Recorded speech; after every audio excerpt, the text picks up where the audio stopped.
eu fiz Full Gas por causa de Billie Jean. Por causa de Billie Jean do Michael. Era uma novidade. Billie Jean, por exemplo, é uma coisa que vem disso, entendeu? Assim, uma bateria eletrônica, uma programação. E Full Gas foi um pequeno Cassiotone que eu comprei porque o Lobão tinha, que tinha uma levada parecida. Aí eu botei a levada e compus Full Gas em cima. Ou seja, começou a se introduzir, na época, no Brasil também, eu acho que às vezes demora aqui, a sonoridade eletrônica.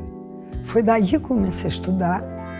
Então, a partir do Full Gas eu fui estudar a linguagem MIDI, que é a linguagem eletrônica, e fiz com a bateria eletrônica, com Liminha. Pude fazer um disco com gente que eu queria chamar. Não tinha como dar errado, eu acho, porque eu acho que meu trabalho estava ali.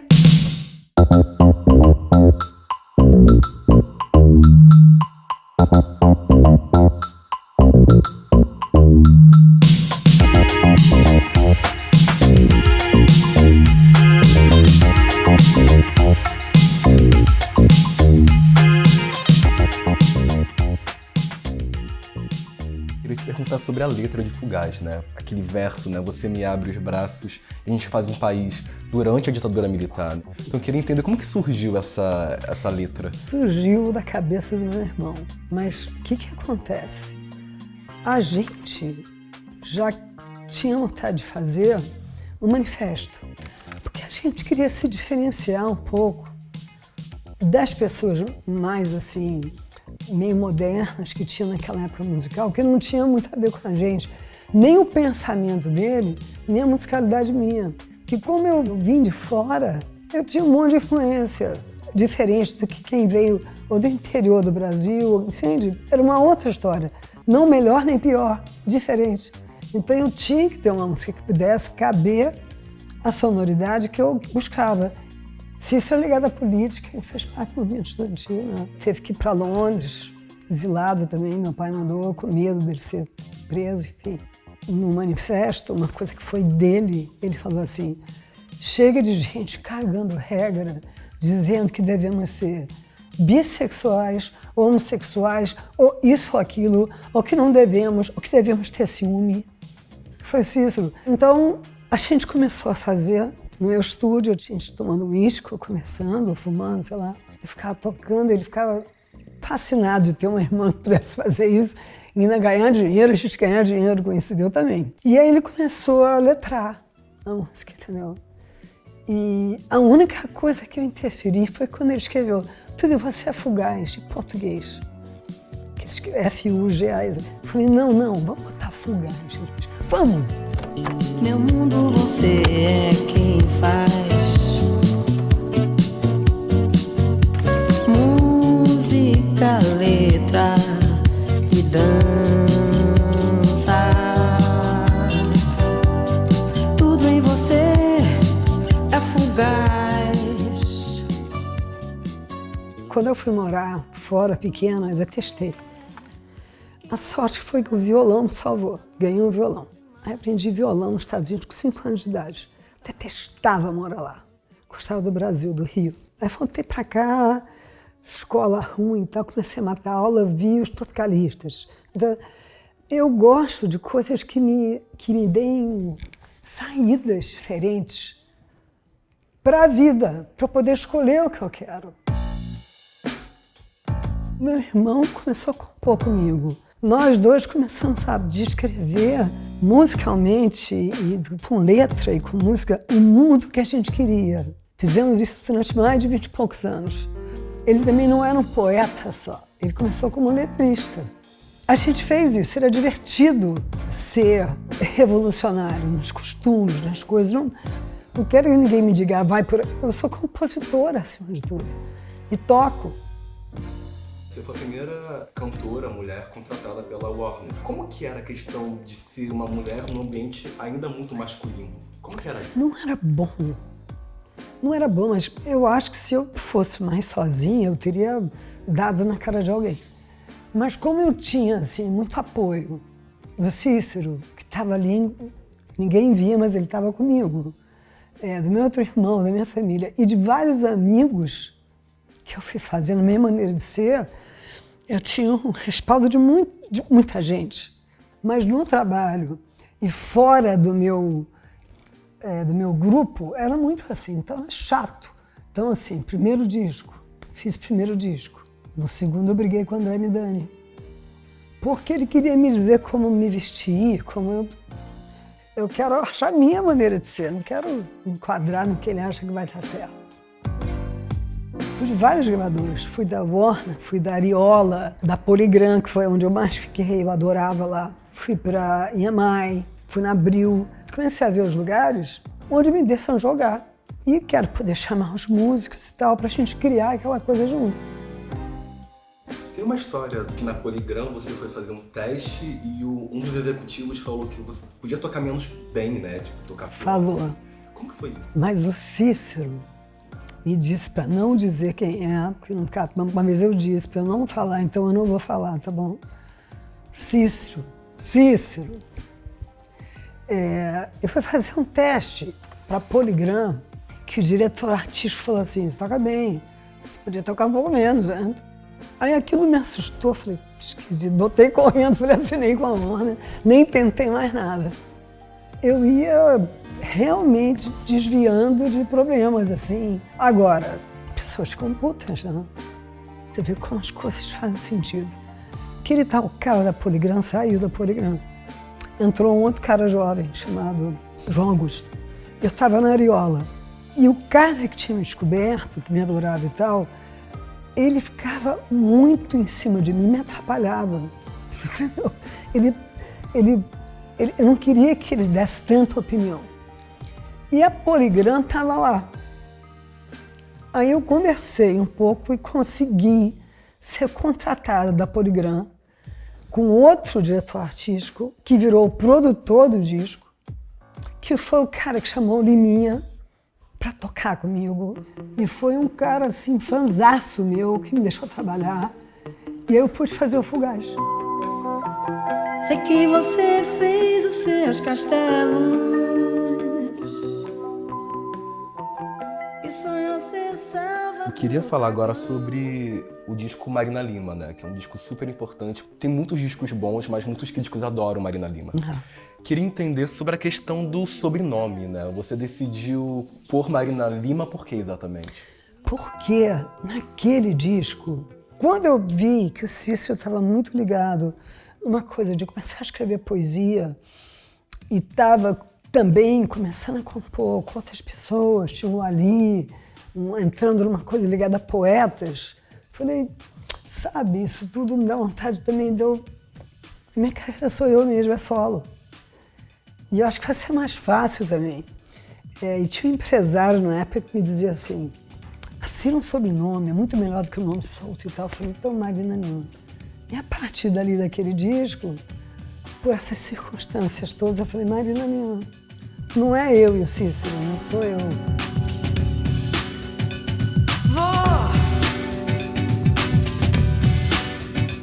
Vou levar o tempo que for, vou levar até desvendar caminhos e ver. Eu comecei a olhar para o lado, eu estava na Polygram já, tinha 6 anos, 2 contratos. E na EMI estava o Renato, que é onde estava amiga, o Renato Russo, a Marisa Monte estava lá, que tinha começado o negócio, Fernanda Abreu. Falei, e na Polygram tinha o pessoal mais tropicalista que estava lá. Falei, cara, eu tô com vontade de ficar mais perto dessa turma. Aí eu fui para a EMI, e que foi uma grande aquisição na época. Estava muito no auge, né, com a Marina Lima. E o que eles me deram por eu ter ido? Um direito, a chance de gravar pela primeira vez um disco fora do Brasil. Eu nunca tinha feito isso. Aí escolhemos o Liminha, que morava em Los Angeles. O começo desse disco, as 6 faixas, Liminha e eu produzimos tudo em Los Angeles, tocando junto. Isso aqui, sabe? Uma coisa de músico, criando aquilo, entendeu? Aquela pirâmide, sabe?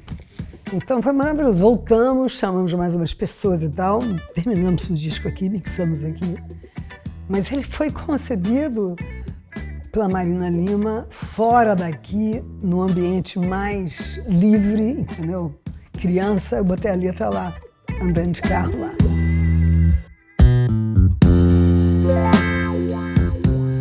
Se você souber a minha vida, tudo faz sentido com o decorrer da minha vida, os discos, assim. E sonoramente, porque eu gosto muito de música. Aprendi a trabalhar com computador para poder ter mais liberdade, porque eu não tinha uma banda. Então eu tinha que chamar a música cada vez que tinha um disco. Às vezes aquilo não dava certo, então melhor criar, né, um arranjo, um rascunho e depois falar, olha, aqui é a espinha dorsal na música e tal.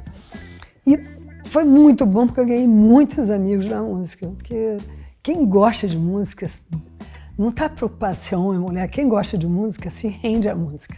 Como é que você pode, por exemplo, você não entende uma palavra de japonês ou não entende espanhol, como é que você pode gostar daquela música? Porque a música, o que te move é a música. A letra vai meio que junto com aquilo, mas o que embala é a música. A música, a melodia, que está no inconsciente coletivo. Uma linguagem encantada. Pode não entender nada e ficar louco por aquela música. Vou seguir o chamado. E onde é que vai dar? E onde é que vai dar? Não sei. Queria entender, assim, você estava ensaiando durante o show de Abrigo e você comenta que de repente você quebrou ali. O que houve? Cara, foi ali que eu tive depressão. O lado sereia meu, ele vinha em função de um mundo que eu queria cantar. Então eu não era uma cantora, não era uma intérprete. Eu era uma compositora que cantava e que queria cantar o mundo como eu via, como meu irmão via e como um bando de amigos via. Na hora de fazer o disco Abrigo, que eu tinha feito o chamado, ele foi muito bem recebido, o disco todo pra dentro. Falei, porra, que coisa, eu achei que ninguém fosse. E ele teve um acolhimento incrível, se interessaram por aquela mulher diferente, complicada. Jovem senhora. Jovem senhora, se interessaram pela jovem senhora. Falei, ah. Aí eu falei, sabe o que eu vou fazer? Eu vou dar de volta.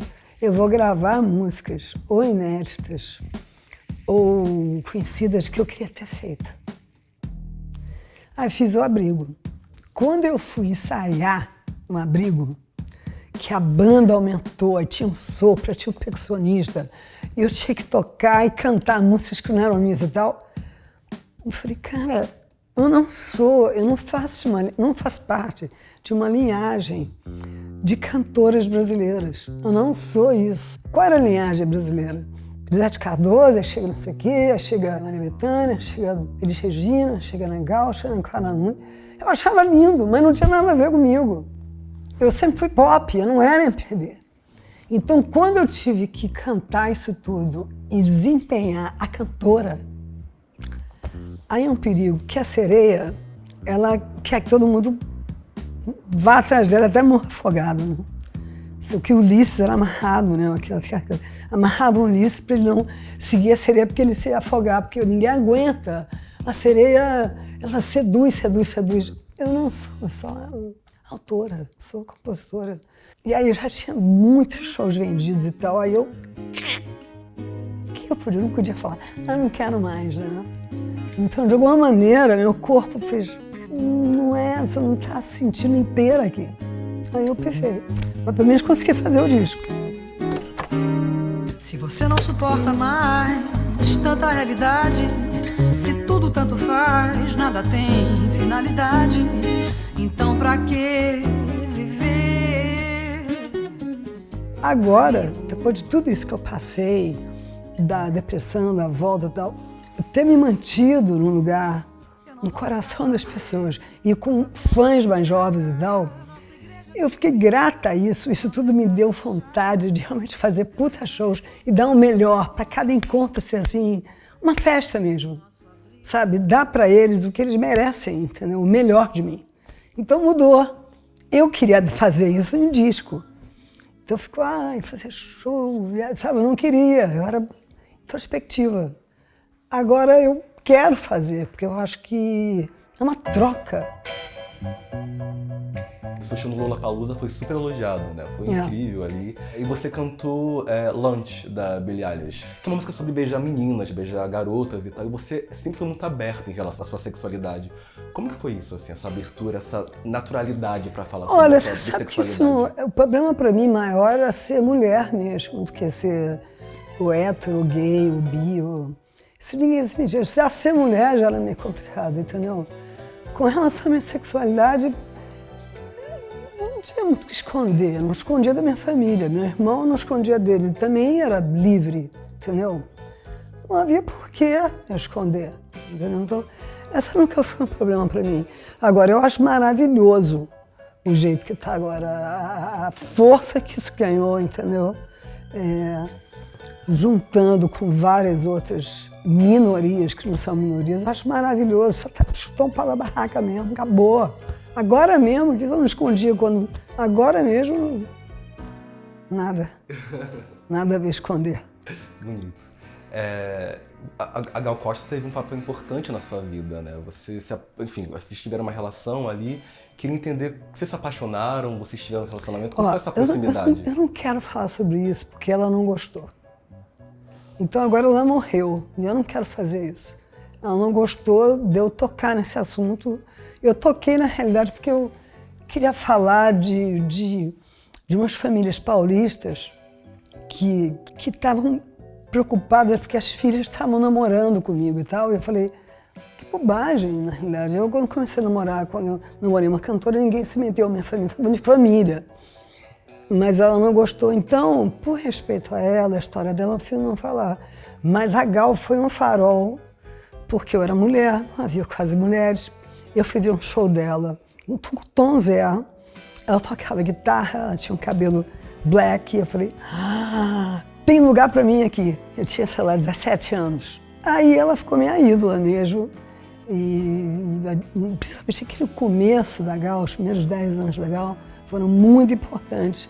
Porque a Rita era de uma banda, era de São Paulo, eu tinha pouca, entendeu? Eu morava no Rio. Quem morava no Rio ali, que eu vejo agora que eu mudei pra cá, é um mundo tão diferente, assim, apesar de ser tão perto, assim, Itamar, Arrigo, Grupo Rumo, isso tudo era aqui.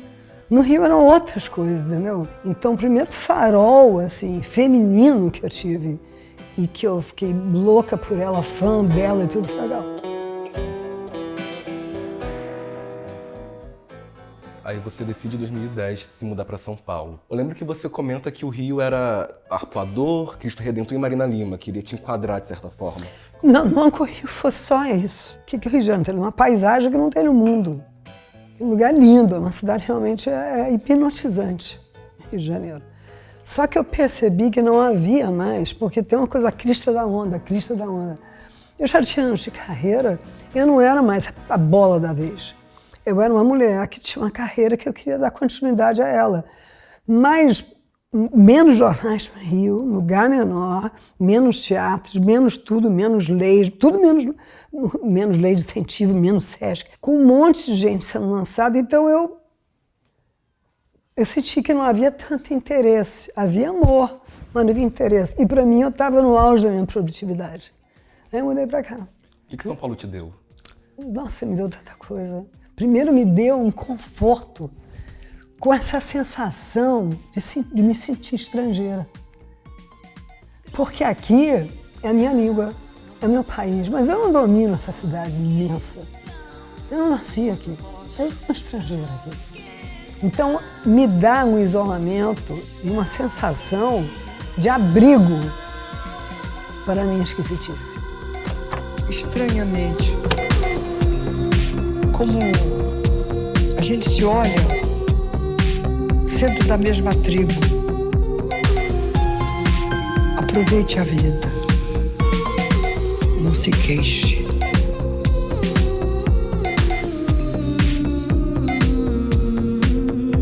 Nada consola uma velhice idiota. Sempre um artista, algum amigo, alguém pode te falar alguma coisa que fala... O Pablo deu o nome de Grunke. Grunke é um grupo de pessoas independentes, que são livres, entendeu? Mas têm princípios. Eu não quero se aprisionar. Se o Rio pareceu pequeno, eu mudo para São Paulo. Tem uma hora que os lugares cabem a gente, depois que os lugares têm uma característica onde a vida continua e aquilo já ficou datado. Acontece muito isso no mundo. Tem pessoas em lugares que não são. Fernanda Montenegro não é datada. Fernanda Montenegro é uma mulher que eu posso me dizer amiga há mais de 30 anos. A Fernanda, para mim, eu nunca falei para ela, porque eu acho que ela não saberia o que é grunk. Mas para mim, a Fernanda é a minha turma. Desde meus 30, dos 60 dela, era uma mulher já contemporânea, entendendo os sinais, os códigos do mundo. Ela disse para mim uma coisa que eu achei que serve para todo mundo. Eu falei, eu vou compartilhar. E ela disse, pode compartilhar. Ela falou assim, aproveite a vida, não se queixe. Nada consola uma velhice idiota. Isso é quase que uma profecia, um ensinamento para quem ouviu meu disco é sobre isso. Eu sou uma mulher com 70, tentando levar o que vale a pena e tentando descobrir o que eu quero agora, onde está, onde vai estar a minha curiosidade, até onde eu posso ir. A Fernanda tem 96. Nada consola uma velhice idiota, nem a dela. Por isso que meu irmão não quis ficar. Nada é consolar ele e a idiotice que a vida dele se transformou. Isso que ele fez foi uma coisa tão forte. E para o Brasil, era um poeta, era um cara que entrou no lugar mais alto da intelectualidade brasileira e deixa uma carta explicando. Então eu acho que foi a última obra de arte dele. Foi um gesto dele, tipo, isso é uma libertação e quem precisar, olhe para isso e faça isso. É isso que ele quis dizer. É um assunto delicado, é um assunto que os religiosos pegam isso para falar de pecados, coisas que não interessam, não é disso que está se falando. Se ele quisesse se matar, ele se matava aqui. Suicidava, não era isso que ele queria fazer uma coisa à altura de, olha, isso aqui é uma afirmação que eu estou dando para vocês. Prestem atenção. E é isso, essas coisas que vão mudando o mundo. Algumas coisas assim, como o Cícero, outras no dia a dia, com a Fernanda Montenegro, ou eu, modestamente, no meu trabalho. Cada um tem essa maneira de... Algumas como Cazuza, que morreu muito cedo, mas deixou uma coisa. O Renato, não se sabe. O importante, eu acho, que o artista deixar respondido da maneira dele coisas que a gente não sabe explicar. Cada um numa área. E a gente fica muito tempo, eu também, todo mundo, tentando interpretar gestos de gente que a gente admira, ou vivos ou mortos. Eu acho que vale a pena, porque pessoas que se dão o trabalho de arriscar, enfrentar o abismo, são as que deixam as pegadas aí para quem vem depois. Então tudo isso para mim meio que é como se ele passasse uma tocha. Para eu falar assim, não perde essa pegada da gente, sua, minha, da nossa vida, da nossa família, de viver as coisas verdadeiramente o melhor que puder. Eu estou aqui porque não está na hora de eu partir. Eu estou com meus plenos poderes ainda. Ao menos os que me interessam aos 70 anos. Esses eu não perdi. Quanto eu puder brincar com a vida, traduzir a vida, entendeu? E deixar pistas do que eu vejo, eu estou por aqui.